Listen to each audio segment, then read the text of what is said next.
अस्सलामुअलैकुम वरहमतुल्लाहि वबरकातुह।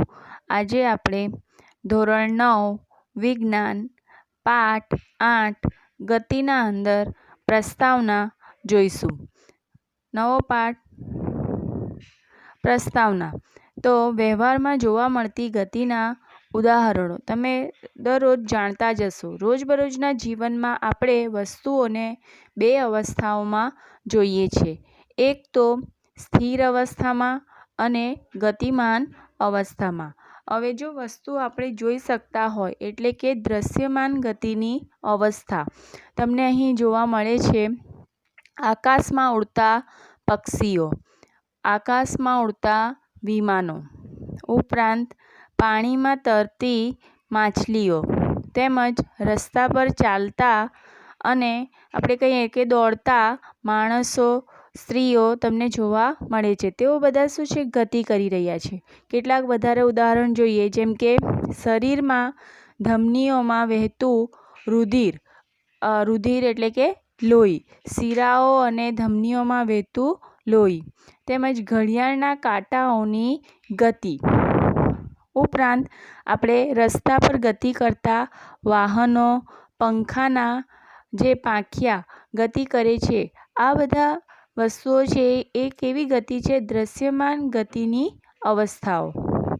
હવે કે બીજી અવસ્થા જે કે જોઈ ન શકાતી ગતિની અવસ્થાઓ, કે જે આપણે જોઈ શકતા નથી, તેઓ ગતિ તો કરે છે પણ આપણને ખ્યાલ આવતો નથી, જેમ કે અણુ અને પરમાણુઓની ગતિ। પહેલી આકૃતિમાં જોઈ શકો છો અણુ અને પરમાણુઓની ગતિ। વાયુઓના અણુઓની અસ્તવ્યસ્ત ગતિ, વાયુના અણુઓ જે છે બીજી આકૃતિમાં, એમાં વાયુના અણુઓની અસ્તવ્યસ્ત ગતિ, અથવા તો વાહકમાં મુક્ત ઇલેક્ટ્રોનની ગતિ। વાહક એટલે કે તારના અંદર ઇલેક્ટ્રોનની ગતિ આપણે જોઈ શકતા નથી। ધ્વનિના તરંગોની ગતિ, સાઉન્ડ ઇફેક્ટ જે લખ્યું છે ધ્વનિના તરંગોની ગતિ, અને લાઇટ ઇફેક્ટ એટલે કે પ્રકાશના તરંગોની ગતિ। આ જે બધી ગતિઓ છે એ આપણે જોઈ ન શકાતી ગતિની અવસ્થાઓ છે, એટલે કે એવું ગતિ કરી રહ્યા છે એવો આપણને ખ્યાલ આવતો નથી। અણુ અને પરમાણુ ગતિ તો કરે છે પણ આપણને એનો ખ્યાલ આવતો નથી। હવે દરેકને ખ્યાલ હશે કે ગતિ કરતી બસમાં બેઠેલા મુસાફરો, રસ્તાના કિનારે આવેલા ઝાડ અને બસની ગતિની વિરુદ્ધ દિશામાં, જાણે કે એક ઉદાહરણ લઈએ કે ગતિ કરતી બસમાં બેઠેલા મુસાફરો જે છે અને રસ્તાના કિનારે આવેલા આ ઝાડ જેમને જોવા મળે છે, એ ઝાડ બસની ગતિની, બસ ચાલતી હોય તો બસની ગતિની વિરુદ્ધ દિશામાં ગતિ કરતા દેખાય છે, જ્યારે રસ્તાના કિનારે ઊભેલ વ્યક્તિને બસમાં બેઠેલા બધા જ મુસાફરો બસ સાથે ગતિમાં કરતા અનુભવે છે, જ્યારે બસના કંડક્ટરને શું લાગશે? બધા મુસાફરો કેવા છે? સ્થિર અવસ્થામાં દેખાય છે। આમ ગતિ કરતી વસ્તુ માટે સંદર્ભ બિંદુ હોવું અગત્યનું છે। આથી આપણે કહી શકીએ કે આપણને આ જે ખ્યાલ મળે છે સાપેક્ષ ખ્યાલ મળે છે, એટલે કે સંદર્ભ બિંદુ એટલે કે ઊંઘા બિંદુના ઉલ્લેખ સિવાય વસ્તુ સ્થિર છે કે ગતિમાં તે જાણી શકાય નહીં। દરેકને ખ્યાલ આવ્યો આમાં? સંદર્ભ બિંદુ મતલબ કે જ્યારે બસ ગતિમાં છે ત્યારે તેના માટે બહારના ઊભેલો વ્યક્તિ એ સંદર્ભ બિંદુ બની જાય છે। કોની સાપેક્ષમાં જુએ છે? હવે અંદર બસમાં બેઠેલા વ્યક્તિઓ, કંડક્ટર અને બસ એ વ્યક્તિઓ કેવા છે લાગશે? કંડક્ટરને બધા સ્થિર લાગશે, અને બહારના ઝાડ જાણે ગતિ કરી રહ્યા છે એવું લાગશે। એટલે કે કોના સાપેક્ષમાં ઉલ્લેખ કરવામાં આવે છે, એટલે કે સંદર્ભ બિંદુનો ઉલ્લેખ નહીં હોય તો વસ્તુ સ્થિર છે કે ગતિમાં તે જાણી શકાતું નથી।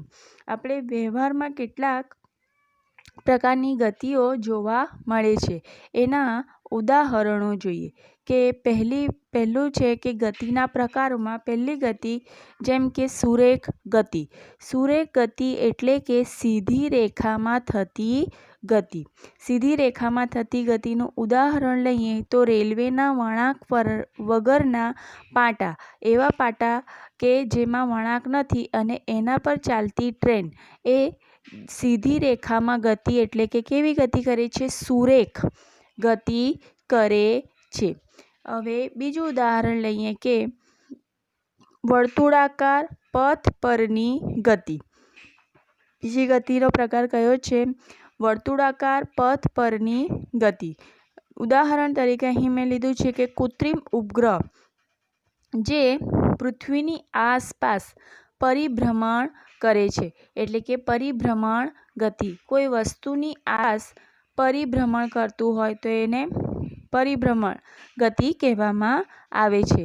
તો અહીં કૃત્રિમ ઉપગ્રહની પૃથ્વીની આસપાસ એટલે કે પરિભ્રમણની ગતિને કઈ ગતિ કહીશું? વર્તુળાકાર પથ પરની ગતિ. આપણે આવા કેટલાક ઉદાહરણો લઈ શકીએ. બીજા જેમ કે સૂર્યની આસપાસ ગ્રહો ફરે છે, તો એ પણ કેવું શું કરે છે? ગ્રહો આસપાસ સૂર્યની આસપાસ પરિભ્રમણ કરે છે, એટલે કે આ કઈ ગતિ થઈ? વર્તુળાકાર પથ પરની ગતિ. ચલો બીજું જોઈએ કે ત્રીજો પ્રકાર જોઈએ ગતિ માટે કે કંપન ગતિ. તો કંપન ગતિ માટે અહીં ઉદાહરણ તરીકે સિતાર લીધી છે.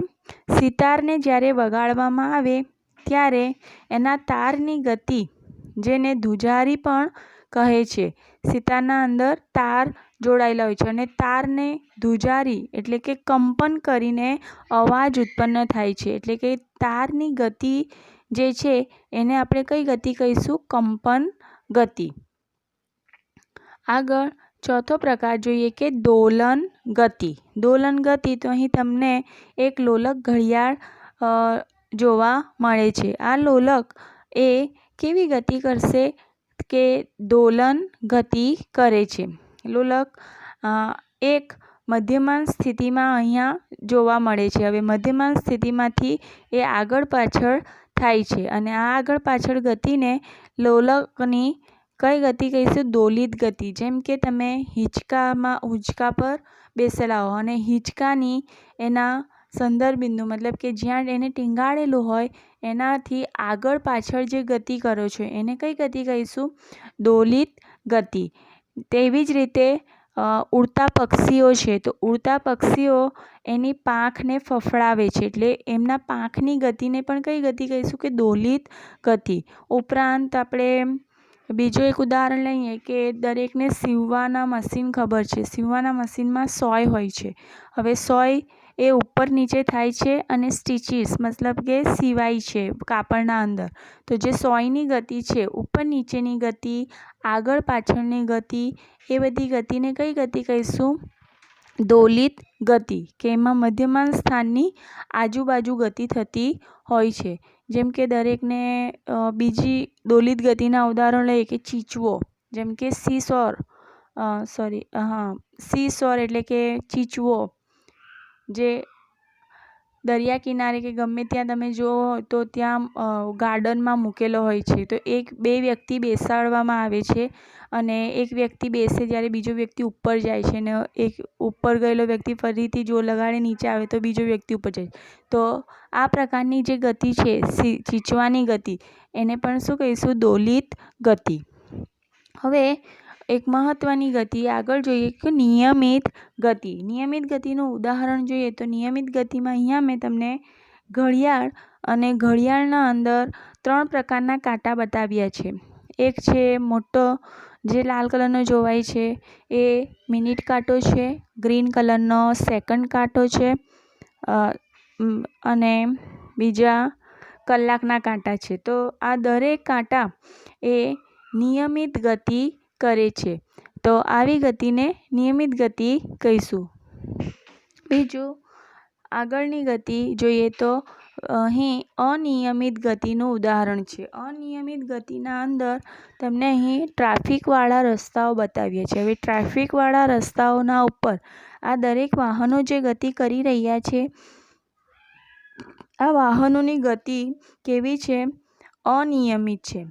કેટલીક વાર ઝડપથી ચાલશે, કેટલીક વાર બ્રેક લગાડશે, પછી ગતિ એમની અટકી જશે, ફરીથી સ્ટાર્ટ કરશે, ફરીથી ચાલશે, એટલે કે ગતિ અવરોધાય છે, પાછી ચાલુ થાય છે, અવરોધાય છે. એટલે આવી ગતિ કેવી છે? નિયમિત નથી. સમયના ચોક્કસ ગાળામાં પુનરાવર્તન થતું નથી. જ્યારે આગળ આપણે ઘડિયાળમાં જોયું હતું તો ઘડિયાળના જે કાંટા છે એ ચોક્કસ સમયમાં ચોક્કસ અંતર કાપે છે, જ્યારે અનિયમિત ગતિમાં ચોક્કસ સમયમાં ચોક્કસ અંતર કપાતું નથી. માટે આવી પ્રકારની ગતિને અનિયમિત ગતિ કહે છે. આગળ જોઈએ તો વક્ર ગતિ. વક્ર ગતિના અંદર જો વક્રાકાર માર્ગ એ તમને ક્યાં જોવા મળે છે કે પહાડ પર ફરતા વાહનોની ગતિ જે છે, પહાડના ઉપર જે વાહનો ફરે છે અને એ વળાંકવાળા રસ્તાઓ પરની જે ગતિ છે એટલે કે વક્ર ગતિ. વક્ર એટલે કે વળાંક, વક્રાકાર ગતિ. આવી ગતિને આપણે પહાડ પર ફરતા વાહનોની ગતિને વક્ર ગતિનું ઉદાહરણ તરીકે લઈશું. આગળ અનિયંત્રિત ગતિ, જે નિયંત્રણમાં હોતી નથી, જે આપણે નિયંત્રિત કરી શકતા નથી. જેમ કે અહીં વાવાઝોડું લીધું છે. વાવાઝોડાના અંદર અહીં પવન અને વાદળોની જે હવાની ગતિ છે એ હવાની ગતિને આપણે નિયંત્રણમાં લઈ શકતા નથી અને એના કારણે નુકસાન પણ થાય છે. આવી ગતિને અનિયંત્રિત ગતિ તરીકે ઓળખવામાં આવે છે. એવી રીતે બીજું ઉદાહરણ લઈએ તો નદીમાં પાણીનું પૂર આવવું.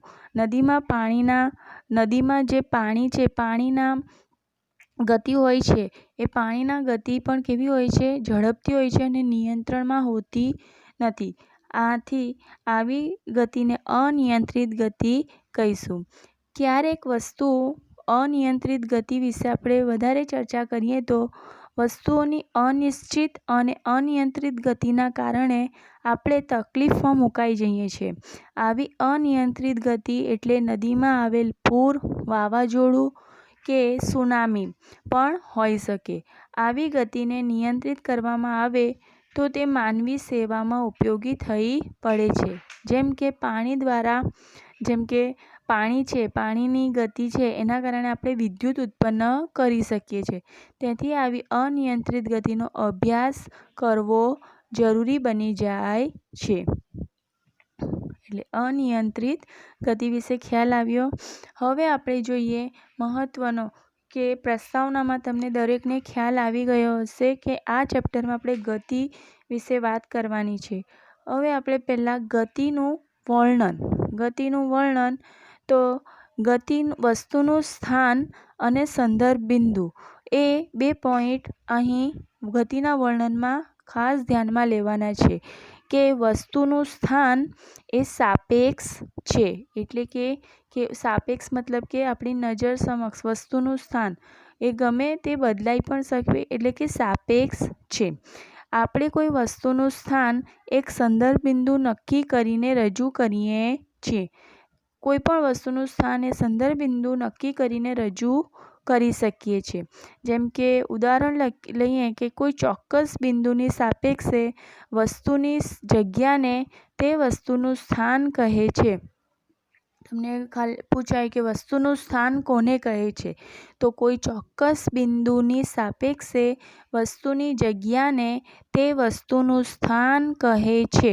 ઉદાહરણ તરીકે આપણે સમજીએ તો અહીં ઉદાહરણમાં તમે ધારો કે કોઈ એક આપણે સ્કૂલ જોવાઈ રહી છે. સ્કૂલ એ તમને રેલવે સ્ટેશનથી 2 કિલોમીટર ઉત્તર દિશામાં છે. અહીં રેલવે સ્ટેશન જોવાય છે દરેકને? તો અહીં રેલવે સ્ટેશન શું બની ગયું? સ્કૂલ માટે સંદર્ભ બિંદુ. શું કહેવામાં આવ્યું છે કે શાળા રેલવે સ્ટેશનથી કેટલા કિલોમીટર દૂર છે? ઉત્તર દિશા. રેલવે સ્ટેશનથી 2 કિલોમીટર ઉત્તર દિશામાં છે. આમ તમને કહેવામાં આવ્યું છે. દરેકને સમજમાં આવે છે? અને હવે એવી રીતે આપણે ઉદાહરણ તરીકે લઈએ કે રેલવે સ્ટેશનની જગ્યાએ આપણે લઈએ કે બસ સ્ટેશન, કે શાળા પશ્ચિમ દિશામાં બસ સ્ટેશનથી 1 કિલોમીટર દૂર છે, 1 કિલોમીટર અંતરે છે. તો આપણે શું કરીશું? બસ સ્ટેશન પરથી પશ્ચિમ દિશામાં શાળા શોધવા માટે 1 કિલોમીટર જેટલા જઈશું. મતલબ કે સંદર્ભ બિંદુ એ અસંખ્ય હોઈ શકે. કોઈ એક જ વસ્તુ શોધવા માટે સંદર્ભ બિંદુ અસંખ્ય હોઈ શકે અને અંતર પણ બદલાય અને સમય પણ બદલાય. મતલબ કે ગતિનું વર્ણન કરવા માટે સંદર્ભ બિંદુ એટલું જ અગત્યનું છે. દરેકને ખ્યાલ આવ્યો? તો સંદર્ભ બિંદુની આપણે વ્યાખ્યા જોઈએ કે જે ચોક્કસ બિંદુ પરથી વસ્તુનું સ્થાન દર્શાવીએ તેને સંદર્ભ બિંદુ કહે છે. જે ચોક્કસ બિંદુ પરથી વસ્તુનું સ્થાન દર્શાવીએ તેને સંદર્ભ બિંદુ કહે છે. સંદર્ભ બિંદુને આપણે ઉગમ બિંદુ તરીકે પણ ઓળખીએ છીએ. એટલે કે સંદર્ભ બિંદુ અને ઉગમ બિંદુ એક જ છે. કોઈ વસ્તુનું સ્થાન દર્શાવવા માટે સંદર્ભ બિંદુ લઈને તેને ઉગમ બિંદુ પણ કહે છે. હવે આ પાઠના અંદર આપણે સુરેખ પથ પરની ગતિ આગળના વિડીયોમાં સમજીશું. અહીં તમને આપેલ પ્રકરણ નંબર 8માં ગતિ વિશે ચર્ચા કરી. ચાલો, થેન્ક યુ.